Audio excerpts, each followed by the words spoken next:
네, 안녕하세요, 여러분. 소설을 읽어주는 남자의 정초로입니다. 오늘은 장교 기숙사 6부를 읽어드리겠습니다.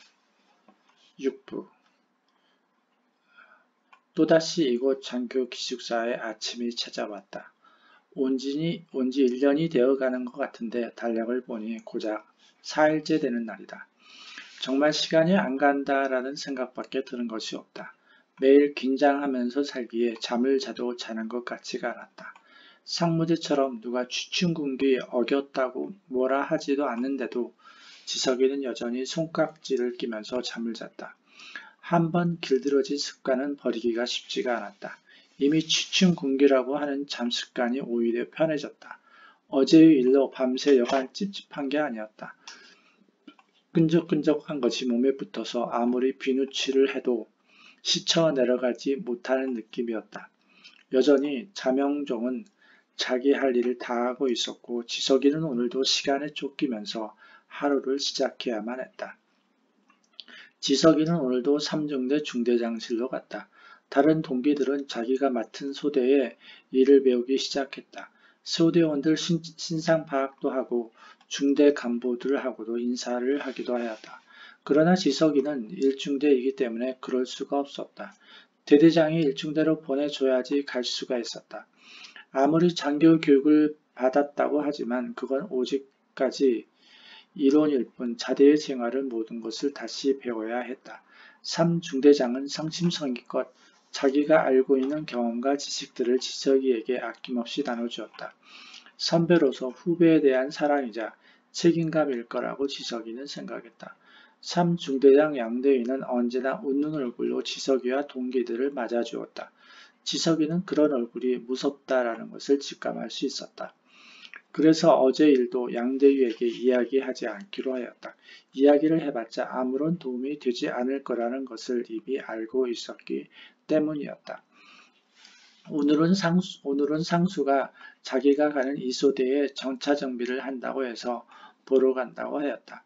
지석이도 같이 가볼까 생각했지만 그냥 삼중대에 남아있기로 했다. 삼중대에는 영수가 있었다.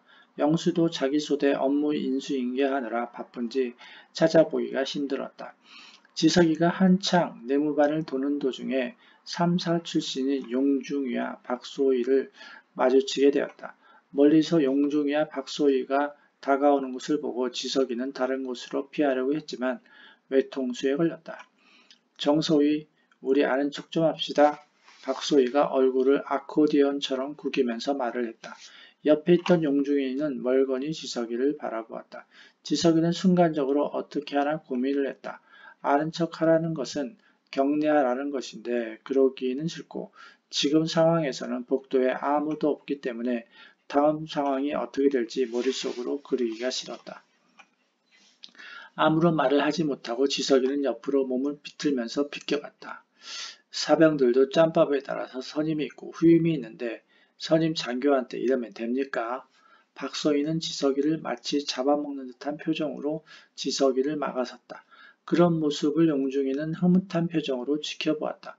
뭔가 용중이가 박소희에게 시킨 듯 하였다. 진퇴양난이었다. 앞으로 가지도 못하고 그렇다고 뒷공문이 빼고 달아날 수도 없고 몸싸움 하기에는 바짝 마른 지석이가 할 수 있는 것은 아무것도 없었다. 그때 저기 멀리서 영수가 오는 것이 보였다. 지석이 눈에 영수는 구세주였다. 영수야! 지석이는 큰 목소리로 손을 흔들었다. 갑작스런 지석이의 행동에 용중이와 박수희는 뒤를 돌아보았다. 영수를 보는 순간 난감한 표정을 하면서 용중이와 박수희는 지석이 옆을 스쳐 지나갔다. 지석이는 기갑 동기들 가운데서 가장 약해 보였다. 그래서 타 출신들의 먹잇감으로 비추어졌는지 몰랐다. 지석아, 자들이 뭐라 했나? 영수는 지석이의 얼굴을 보고 무슨 일이 있었구나라고 직감을 했다. 그리고 자기 일인 양 격분하고 있었다. 아니야, 별일 아니야. 지석이는 자기의 처지를 설명하기가 부끄러웠다. 아니긴 뭐가 아니냐. 저놈아를 내가 홍군몽을 내야겠다. 지석이는 자기 일도 아닌데 자기 일처럼 생각해주는 영수가 든든해 보였다. 지석이는 이런 동기들이 있다는 사실에 기분이 갑자기 좋아졌다. 야, 안 되겠다. 우리가 무슨 대책을 세워야 되지 않나. 영수는 심각한 표정으로 지석이를 쳐다보았다. 작금의 상황들이 화산이 터지기 전에 전조라고 생각한 듯하였다. 지석이도 뭔가가 다가온다는 것을 느낄 수가 있었다. 하지만 무엇을 어떻게 해야 할지 도저히 알 수가 없었다. 이것저것 생각하느라 지석이는 머리가 아팠지만 12시가 되니 여지없이 배가 고팠다. 이게 다 무슨 짓을 하는 건지 지석의 머리는 뒤죽박죽이 되어 있었다. 영수와 지석이는 간부 식당으로 향했다. 여기저기서 간부들이 식당으로 밥을 먹으러 몰려왔다. 식당에 들어오니 상수와 현수가 먼저 와서 식사를 하고 있었다. 지석이는 식판을 들고 상수 앞에 앉았다. 지석아, 별일 없지? 상수가 아무런 표정이 없이 말을 했다. 별일 없기는 말도 마라. 34XX들이 아까 지석이를 밟으려고 했다. 영수가 머리와 턱을 흔들면서 상수에게 열배를 토했다. 뭐 안되겠네. 나하고 영수한테는 아무 말도 안 하더니 왜 지석이한테 난리야. 이건 우리를 기만하는가 완전히 계획적으로 하는 행동이다.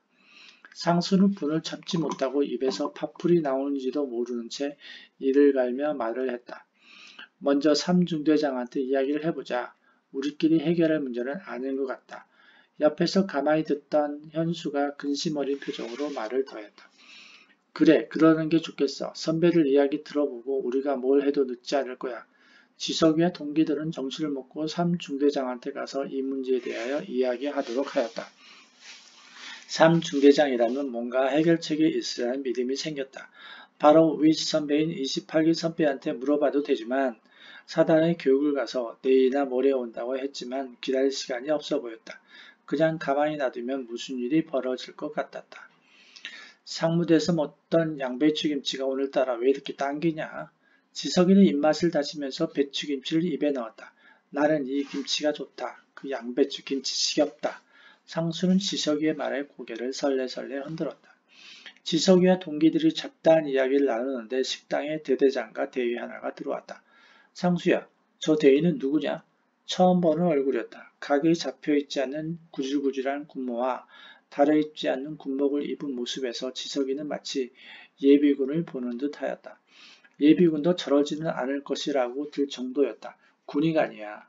어쩐지 군인 같지가 않더라. 그제야 지석이는 이해했다는 듯이 고개를 끄덕였다. 대위인 군의관은 전공의를 마치고 군을 온 사람이라는 말을 어딘가에서 들은 것이 머리에 떠올랐다. 군의관이 뭐 군인이냐 민간인이지. 대대장도 군의관한테 존댓말 치더라. 상수도 어이없다는 표정을 지으면서 입을 끌끌 찼다. 그래도 사람은 좋아 보이네. 지석이는 애써 군의관의 좋은 점을 찾으려고 노력했다. 맞아, 우리 동네 아저씨 같잖아. 의사가 환자만 잘 보면 되지 뭐가 중요하겠냐. 맞아, 그건 그래. 상수의 말에 지석이가 머리를 끄덕였다. 키가 멀대같이 크고 동그란 검은 뿔테 안경을 쓰는 군의관은 대대장 옆에 붙어서 식사를 하고 있었다. 지석이는 그들을 힐끗 보면서 식당을 나와서 삼중대로 갔다.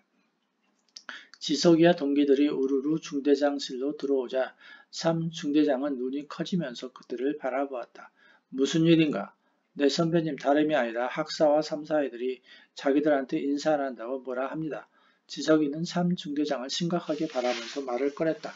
무시해버려. 별일 아니야. 처음에 그러다가 다 그냥 지나가. 삼중대장은 지석이의 말을 애써 무시하고 싶어 했다. 선배님, 그냥 지나칠 일이 아닙니다. 이러다가 무슨 일 할지 아무도 모릅니다.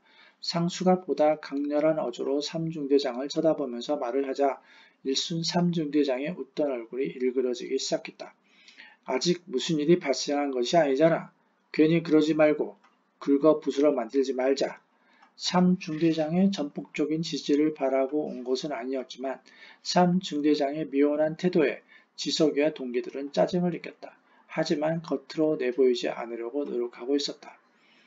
이중대 이중이가 노골적으로 나오려고 합니다. 선배님이 무슨 말이라도 해주셔야 할 것 같습니다. 누구? 이중이? 그래 알았어. 내가 잘 말해볼 테니까 업무나 잘 배워. 알았지? 삼중대장은 똥 마른 강아지 모양 이 상황을 벗어나고 싶어 했다. 그 표정을 보고 지석이와 동기들은 실망 어린 표정을 지으면서 중대장실을 나왔다. 이건 말 안 한 것보다 못하게 된 거 아니야? 지석이가 염려하는 목소리로 동기들을 쳐다봤다. 그래도 이중이한테 이야기한다고 약속했잖아. 현수가 나름대로 소득이 있었다고 말을 하고 싶었다. 야야 그 표정 봐라. 그럴 것 같냐? 상수가 그건 아니라고 손사래를 치면서 부정을 했다. 우리 이제 웃자면 좋냐?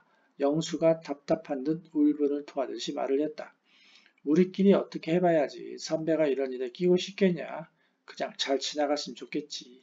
하긴 그래. 선배라고 선배 대접은 받고 싶은데 다 사람이 다 그렇지 뭐. 상수가 체념하듯이 지석이 말에 동감을 했다. 그놈들하고 맞짱을 뜨든지 한따까리 해야지. 우야 쓰겄나. 그래 영수 말이 맞다. 그냥 당하고 있으면 안 되지. 최고의 방어는 공격이라고 했잖아.